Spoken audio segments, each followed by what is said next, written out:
जय माता दोस्तों। आज मैं आपसे अपने मन की कुछ बातें शेयर कर रही हूँ, जो कि मेरे मन में कई दिन से थी। देखो, हर इंसान मैंने जब से जन्म जन्म लिया है तब से मैंने हर जगह सुना है, अपने परिवार में भी, हर जगह कि हाँ भई, हर इंसान को अपना जीवन सच्चाई से, ईमानदारी से जीना चाहिए, हर किसी की मदद करनी चाहिए, अपने दिल को साफ रखना चाहिए, किसी के प्रति अपने दिल में मैल नहीं रखना चाहिए। मतलब कि किसी का बुरा, दूसरों का किसी का भी बुरा करना तो दूर, सोचना भी नहीं चाहिए, क्योंकि कर्मों के जो फल होते हैं इंसान को खुद को ही भुगतने पड़ते हैं। तो ऐसा मैंने बचपन से ही सुना है और मैंने खुद भी अपना जीवन ऐसे ही जिया है। हमेशा सच बोला, ईमानदारी से हर रिश्ता निभाया, फिर चाहे परिवार का हो या फिर बाहर कहीं भी हो, मैं अपना जीवन ईमानदारी से मैं जी हूँ। और साथ ही मैंने किसी का आज तक बुरा करना तो दूर, सोचा तक नहीं। तो उसी का फल पता क्या मिला मेरे को ये मिला कि आज मैंने अपना पूरा जीवन संघर्ष से, बहुत ज़्यादा संघर्ष से बिताया। लेकिन जब लास्ट में जब भगवान ने मेरे को संघर्ष का फल देना चाहा, यानी कि अच्छे कर्म किए तो अच्छे कर्मों का फल मेरे को अच्छा मिला। तो दुःख में किसी ने मेरे को देखा नहीं, मेरा साथ नहीं दिया। लेकिन आज मैं जब उन कर्मों को फल मैं भोग रही हूँ, अच्छा फल, तो आज फिर से दुनिया मेरी दुश्मन हो गई। दुनिया क्या, घरवाले मेरे दुश्मन हो गए, घर से लेकर बाहर हर जगह। अकेली पड़ गई पूरी दुनिया के अंदर। माँ-बाप साथ देते थे, वो भी चले गए। आज या तो भगवान है या फिर मैं हूँ। कोई नहीं मेरा साथ देने वाला, कोई भी। बच्चे देते हैं, लेकिन बच्चे इन चीज़ों को समझते नहीं हैं। इतने तेज़ नहीं है मेरे बच्चे, बहुत ज़्यादा भोले हैं। तो देखो, जो मेरे मन की मेन बात थी, वो मैं आपसे शेयर कर रही हूँ कि जैसे मैंने अपने बचपन से देखा है कि जो मेरी दादी थी, वो हमेशा पूजा-पाठ करती थी। तो मेरी दादी का क्या था कि रियल में कि मेरी जो दादी थी, वो 16 साल की विधवा हो गई थी। तो जब विधवा हुई थी मेरी दादी, तो मेरे पापा 1.5 साल के थे उनकी गोदी में। तो 1.5 साल के मेरे दादाजी छोड़ के चले गए थे मेरी दादी को। तो मेरी दादी 16 साल की विधवा हो गई थी। तो उन्होंने अपना पूरा जीवन भगवान की भक्ति भाव में और उसके साथ ही मेहनत मज़दूरी करके मेरे पापा को, और मेरी बुआ थी एक, उनको पाला। लेकिन क्या हुआ कि शादी के बाद मेरी बुआ की पापा की शादी की मेरी दादी ने, तो बुआ की शादी के बाद मेरी बुआ चली गई, बुआ नहीं मेरी, मेरे पापा ही थे अकेले। तो उन्होंने भी जैसे संघर्ष देखा था बचपन से ही, मेरी दादी ने उनको संघर्ष करके पाला था। तो मेरे पापा को भी संघर्ष मिला, तो उन्होंने अपने संघर्ष करके अपने दम पर अपने दम पर उन्होंने इतना धन अर्जित किया, इतना बहुत ज़्यादा।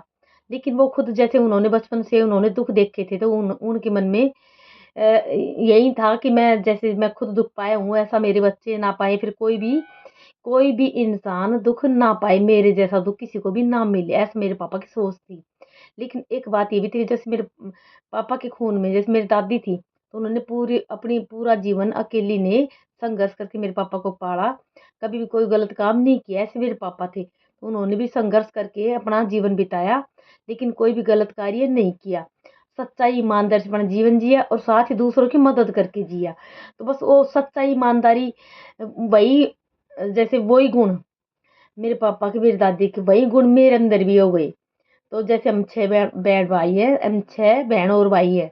लेकिन क्या हुआ कि जो, हाँ, एक बात और कि जो मेरी माँ थी, वो भी जैसे मेरी दादी करती थी पूजा पाठ, ऐसे मेरी माँ भी पूजा पाठ बहुत ज़्यादा करती थी। सुबह 4 बजे उठ करके अंधेरे में उठ करके नहा धो करके मंदिर चले जाना, 4 बजे उठ करके। ऐसा मेरी माँ भी हमेशा पूजा पाठ में बहुत ज़्यादा उनका भी ध्यान था। तो ऐसे ही, तो जैसे कि माँ का, पापा का और दादी का, इन तीनों का असर मेरे ऊपर भी हुआ।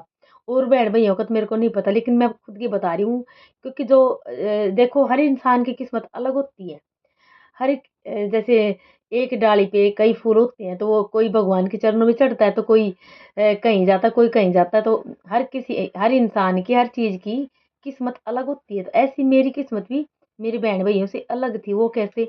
क्योंकि जो जैसे मेरे पापा ने शादी की, तो शादी के बाद क्या हुआ कि अ, मेरे को मेरी किस्मत में ये लिखा था कि जैसे जो मेरे हस्बैंड थे, वो लापरवाही, कुछ भोलेपन में, कुछ भोलेपन में, इतना वो नहीं थे कि सक्षम कि जो शादी के बाद मेरे को देखते, मेरे बच्चों को देखते, फिर अपने घर को घर समझते।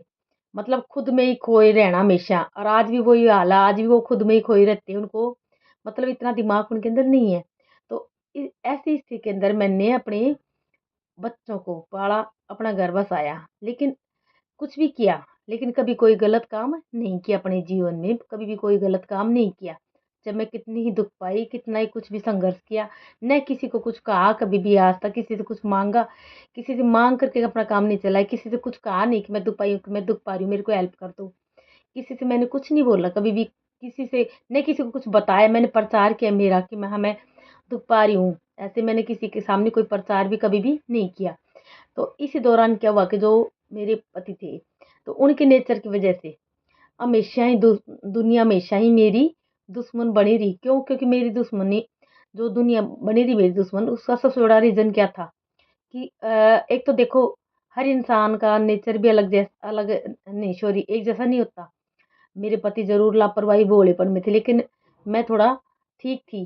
थोड़ा बहुत दिमाग था, और भी भगवान की दया से भगवान ने मेरे को रूप रंग भी अच्छा दिया था। तो वही दुनिया के लिए, मेरे सॉरी, दुनिया के लिए नहीं, सॉरी, मेरे लिए दुनिया के प्रति दुश्मनी का कारण बन गया यही चीज़। शुरू से लेकर आज तक मैं इस चीज़ को हमेशा भुगत रही हूँ, इस चीज़ को, कि मैं सुंदर क्यों हूँ? मेरे अंदर इतने गुण क्यों है? मैं इतनी समझदार क्यों हूँ? मैं छोटी-छोटी बातें क्यों समझ जाती हूँ? हर चीज़ में, क्योंकि जैसे छोटी-छोटी बातों में ध्यान देती हूँ, समझदारी से अपना काम निकालती हूँ, तो सबको चिढ़ होती है कि ये इतनी गुणी क्यों है? इतनी समझदार क्यों है? क्योंकि क्या होता है कि जो समझदार इंसान होता है, तो वो क्या होता है कि हमेशा अच्छे कार्य करता है, तो उसको बड़ाई भी मिलती है। तो हर जगह इसी चीज़ का मतलब मेरे जीवन में मेरे को मेरे साथ बुरा होने का सबसे बड़ा रीज़न क्या था कि मेरी अच्छाई का होना। जितनी मैं अच्छी थी, इतनी ही हमेशा मेरे को बुराई सहन करनी पड़ी पूरी उम्र भर। और जैसे फिर भी मैंने कभी परवाह नहीं की। लेकिन और आज आज मैंने पूरी उम्र बिता कर के आज भी मैं उसी हालत में, आज मैंने मतलब, लेकिन फिर भी मैंने हिम्मत नहीं हारी।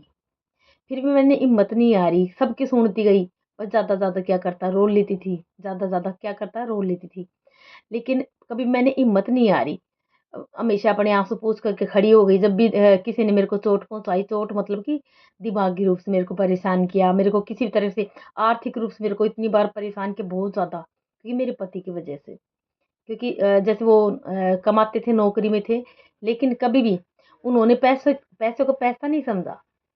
समझा तो देखो, मेरे को भी इतना पहले इतना ज्ञान पहले मेरे को भी नहीं था, लेकिन क्या होता है कि इंसान को ज्ञान कहाँ से आता है? ज्ञान आता है सबसे बड़ा ज्ञान ठोकरों से। जब इंसान अपने जीवन में ठोकर खाता है, तो इंसान को ज्ञान आता है ठोकरों से। तो मैं अपने जीवन में ठोकर खाती गई, और मेरे को ज्ञान आता गया। ऐसे धीरे-धीरे करके आज मैं ऐसे मुकाम पर पहुँच गई कि जहाँ पर कि मैं आज के दिन मैं ठोकर नहीं खा सकती। मतलब कोशिश तो कोशिश करती हूँ कि कहीं भी कोई मेरे से कोई गलती ऐसी ना हो जाए, जिससे कि मैं अपने जीवन में और परेशानियों को निमंत्रण दूँ। क्योंकि मैं भी थोड़ी भोलेपन में, क्योंकि देखो, बुद्धि जन्मजात मिलती है हर इंसान को, लेकिन इतनी नहीं मिलती कि वो इंसान जो पैदाइशी बुद्धिमान, तो कोई-कोई होता है, सब कोई नहीं होते। किसी को पैदाइश मिलती है बुद्धि, तो किसी को जीवन में आने के बाद और जीते हुए बुद्धि मिलती है, यानी ठोकरों से मिलती है, दुनिया देती है किसी को ज्ञान माँ-बाप से मिलता है, किसी को ज्ञान दुनिया देती है। ऐसे मेरे को ज्ञान ज़्यादा मिला दुनियादारी से, माँ-बाप से इतना नहीं मिला। माँ-बाप से तो मेरे को गुण मिले थे बस, अच्छाई की, सच्चाई की, ईमानदारी के गुण थे, साफ दिल के गुण थे कि हर किसी की मदद करना। और एक मैं इतनी थी, मैं भावनात्मक रूप से इतनी ज़्यादा कमज़ोर थी कि मैं छोटी-छोटी बातों को छोटी-छोटी बातों पे मैं रो पड़ती थी। मैं सामने वाले को खुद के जैसा समझती थी। इसी के चलते मैंने अपने जीवन में कई बार ठोकरें खाई, बहुत ज़्यादा दुःख पाई। इसी के चलते अपने अपने जैसा दूसरे वाले को समझने के चलते, कि मेरे जैसा सामने वाला मेरे जैसा ही, इसी के चलते। लेकिन फिर भी मैंने धीरे-धीरे करके कैसे भी करके अपना जीवन बिताया, बच्चों को पाला, सब कुछ किया। बस आज मेरे भगवान की दया से मैंने अपने 3 बच्चों की शादी कर दी। मेरे पोते-पोती भी हो गए, और 2 बच्चे हैं, 1 गुड़िया है, तो तीनों की शादी कर दी। तो मेरे 1 दोहता है, और 2 पोती-पोती हैं। तो ऐसा अच्छा खुशहाल परिवार है। तो आज के दिन पता क्या हो रहा है मेरे साथ, कि आज दुनिया से मेरी खुशी नहीं देखी जा रही, मेरा सुख नहीं देखा जा रहा, मेरी अच्छाई नहीं देखी जा रही, मेरी सुंदरता, कि आज भी इस उम्र में भी मैं सुंदर कैसी, मैं खुश कैसी हूँ, मैं अच्छी कैसी हूँ, मैं ईमानदार क्यों हूँ, मैं सच क्यों बोलती हूँ, मैं सहयोग क्यों करती हूँ, हर किसी की सहायता क्यों करती हूँ मैं? ये चीज़ें नहीं देखी जाती। बाहर तो छोड़ो, घर के अंदर ही नहीं देखा जाता, घर वाले मेरा ये चीज़ नहीं देखते। देखिए, मैं पूछती हूँ हर इंसान से कि क्या इंसान को सच नहीं बोलना चाहिए? क्या ईमानदारी से जीवन नहीं जीना चाहिए? रिश्ते में क्या बेईमानी चलती है क्या? या झूठ से रिश्ते चलते हैं क्या? या फिर जैसे किसी का बुरा करके ही जीवन चलता है क्या? क्या बुरा मतलब दूसरों को बुरा करके ही इंसान फल पाता है? देखो, कर्म तो हर इंसान को भोगने पड़ते हैं। कर्म तो हर इंसान को भोगने पड़ते हैं। किसी को सताकर, किसी को दुख देकर कोई भी इंसान सुख चैन तो कोई भी नहीं पा सकता। किसी की सहायता नहीं कर सकते तो आप किसी को दुख तो मत दो। मैं तो यही कहूँगी और किसी और कुछ नहीं कहूँगी। जो भी कोई मेरे साथ कुछ कुछ भी कोई कर रहा है, मैं उनको यही बोलूँगी कि किसी की सहायता, किसी की मन मन की स्थिति को जाने बिना, किसी की परिस्थिति को जाने बिना, किसी के घर की स्थिति को जाने बिना, किसी के जीवन की स्थिति को जाने बिना, किसी के साथ भी ऐसा कोई गलत कार्य ना करो कि आगे चल कर के आपको, आपके बच्चों को, आपके परिवार को, आपकी पीढ़ी तक को भुगतना पड़े। क्योंकि किसी इंसान को हम किसी के बारे में कुछ नहीं जानते, कौन इंसान अपना जीवन कैसे जी रहा है, दुख पा रहा है, सुख पा रहा है। हर इंसान की ज़रूरी नहीं हर इंसान बाहर जा कर के अपना दुःख बताए, हर किसी के सामने अपना दुःख ना रोए, बताए कि मैं दुखी हूँ। हर इंसान एक जैसा नहीं होता। कई इंसान ऐसे होते हैं घर में सुख से रहते हैं, सबके ऊपर राज करते हैं, बाहर जा कर के दुखी बन जाते हैं। दो मुखी इंसान होते हैं, जो चेहरे पे चेहरा लगाए घूमते हैं, और एक इंसान होता है जो घर में रो लेता है, बाहर जाके हँसता है। वो किसी को नहीं बताता मैं दुखी हूँ। लेकिन देखो, मैं तो ये कहती हूँ, कोई इंसान कोई भी कैसा भी हो, अच्छा हो बुरा हो, इंसान को अपने कर्म भोगने पड़ते हैं। खुद ही भोगता है इंसान अपने कर्म। प्लीज़ कोई भी ऐसा कर्म ना करो दूसरों के साथ कि कहीं उसकी आत्मा क्या आए आपको ले डूबे, आपको, आपके परिवार को। जय माता दी।